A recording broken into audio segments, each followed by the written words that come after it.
هلا الحلا حلا يقول مالك الجنة شابي لما وزرعت من قاعدة سبابة صلحني أزانا ما إذا صدى سؤال زار يقول باقي أخو خاطر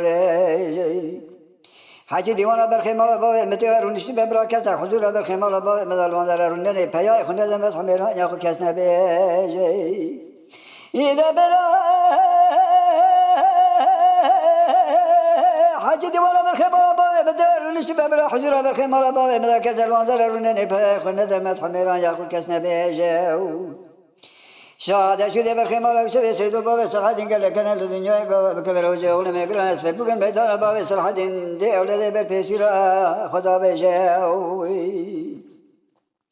هلان داني عقد مال بابا مقول بري هلان داني شاف جبل خدا من أقول برد سيد الخيمة بابا مقول بري كجا تجارة دمر رانا بجمع بابا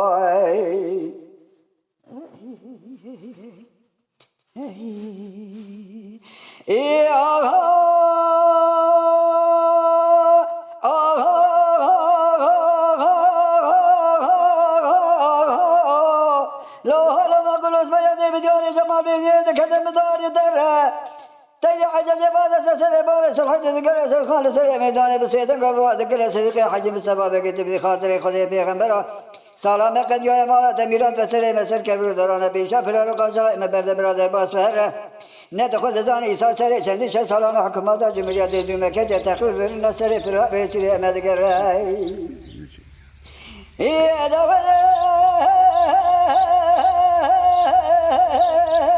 لا ندخل زاني سري چندی ش سالان حکومت جمهوریت دموکراتی تقریر برن سری فرار رئیسی مدگر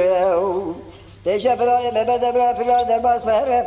مدی تبریک لسری میدان بسیدن قباد کرد سید خان کرد گو سید خان مشتران نگو برای کاری مالا منی شرف مالا مرا عیبه بس بر خرچه نگر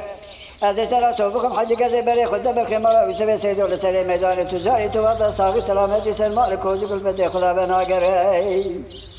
إذا ولنا بلنا ما كل ما لباب من ونابي صديقي حج مسوا بسيدنا بعض كل مسابق وابو ولنا بلنا بشيخ بعدين عدد كنوكي كم نابي يعني رو كشنا من يوم الخمار يسوي سيد وتجاري تو ساقي سلامتي سلمرا درباس نابي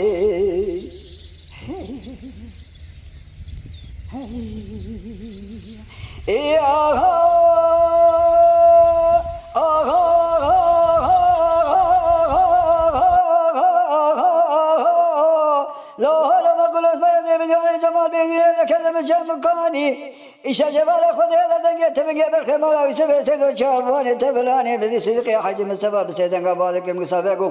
أبو مالا تشاودي على راب بالاخ بدي بن ميجا سفيرة فلاني سيدنا براجا قندلاني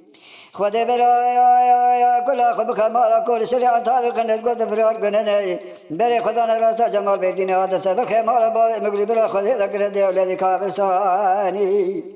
إذا برا خذ كل أخ بخمار كل سريع طارق ندقود فرار قنني هذا راسا جمال بيدين سبب خمار باب مذاكر كافرستاني تايب قداس قاعد داري شابل يد بقى سيدري حجي مصطفى دا بس دنگا بعد كيرغو حل حسين خان نز برا تمز باب صالح بيا غريب برخه ما وسوي سيدو تم يجا سر ميدان ميرا كل جماعه كلوا بميراني هلا داني عقيت مال باب مغلب هلا داني شجبر خد زمينا كل باب سبر خيمه باب مغلب بركه دمر تجار رانا بجميدان باب